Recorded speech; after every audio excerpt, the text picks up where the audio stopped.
आजचा आपला नाश्ता आहे तो 5 जणांसाठी आहे।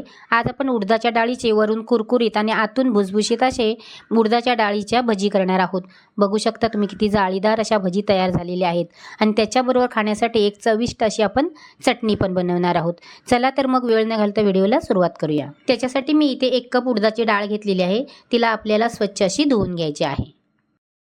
हा जाड बुडाचा स्टीलचा टोप आहे, एकदम जाड आहे असा। हा तुम्ही इंडक्शन चुल्यावर पण ठेवू शकता आणि आपल्या गॅसवर पण ठेवू शकता। भाजी याच्यामध्ये करपत नाही। याच्यामध्ये मी आता डाळ धुणार आहे। ही डाळ आपल्याला स्वच्छ धुवून घ्यायची आहे, कारण त्याच्यावरती पावडर असते, म्हणून चांगली चोळून 3 ते 4 वेळा हिला धुवून घ्यायची। डाळ भिजण्यासाठी 3 तास हिला झाकून ठेवायची। भजीबरोबर खाण्यासाठी चटणी बनवणार आहोत। 1 वाटी ओलं खोबरं, 7 ते 8 लसूणच्या पाकळ्या, 3 हिरव्या मिरच्या तोडून घालायच्या, अर्धा इंच आलं, 1 चमचा दही आणि 2 चमचे भाजलेल्या शेंगदाण्याचं कूट आणि चवीप्रमाणे मीठ आणि थोडीशी कोथिंबीर।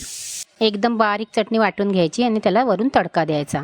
तडका देण्यासाठी 1 चमचा तेल गरम करायचं, अर्धा चमचा राई, 1 चमचा तीळ, 7 ते 8 कढीपत्त्याची पानं कापून घालायची आणि 2 ते 3 पिंच हिंग घालायचं आणि हा तडका आपल्याला चटणीवर ओतायचा। डाळीला आता 3 तास झालेले आहे। डाळ चांगली भिजली पाहिजे, अशी तोडलीत ना तर ती पटकन सहज अशी तुटली पाहिजे। कमीत कमी 2 तास तरी डाळ तुम्ही भिजवून घ्यायची आहे। तिला आता आपण वाटून घेणार आहोत। त्याच्यासाठी मी इथे मिक्सरचं भांडं घेतलेलं आहे आणि आपल्याला त्याच्यामध्ये डाळ घालायची आहे। डाळीतलं सर्व पाणी काढून टाकायचं आणि त्याच्यामध्ये आपल्याला 4 ते 5 पाकळ्या लसूणच्या, 2 हिरव्या मिरच्या तोडून घालायच्या आहेत आणि थोडं थोडं पाणी घालून ह्याला आपल्याला बारीक वाटून घ्यायची। डाळ आपली सर्व वाटून झालेली आहे। डाळ वाटताना जास्त पाणी घालायचं नाही आहे, सुकीच डाळ वाटायची। वाटलंच तर आपल्याला 1-2 चमचा पाणी घालायचं आहे आणि याला हाताने चांगलं मिक्स करून घ्यायचं। एक 5 ते 7 मिनिटं याला आपल्याला अशी फेटून घ्यायची आहे। अशी फेटल्याने भजी आहेत ना ते जाळीदार तयार होतात आणि सर्व साहित्य घालायच्या आधी फेटली ना तर चांगलं व्यवस्थित असे फेटायला मिळतं। छोटा अर्धा चमचा हळद, 1 चमचा घरचा लाल मसाला, आपण मिरची पण वाटलेली आहे त्या अंदाजाने लाल मसाला घालायचा।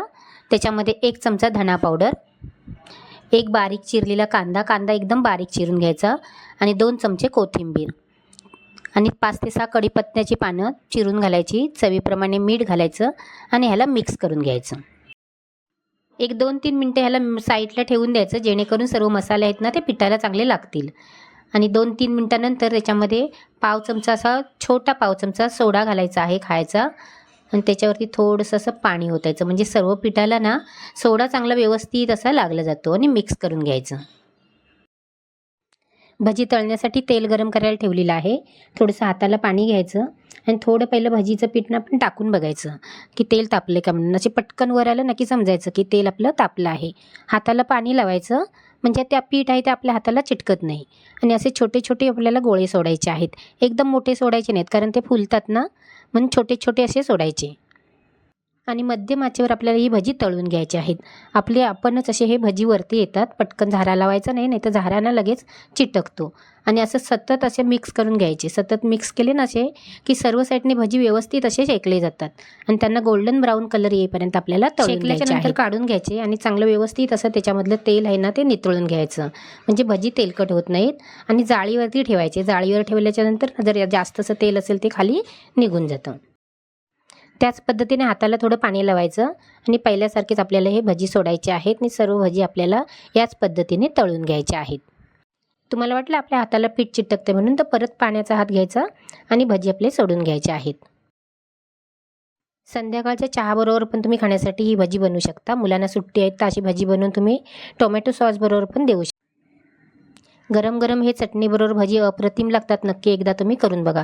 वेळात वेळ काढून तुम्ही माझे व्हिडिओ बघता त्याबद्दल मी तुमचे खूप खूप मनापासून आभार मानते। थँक्यू।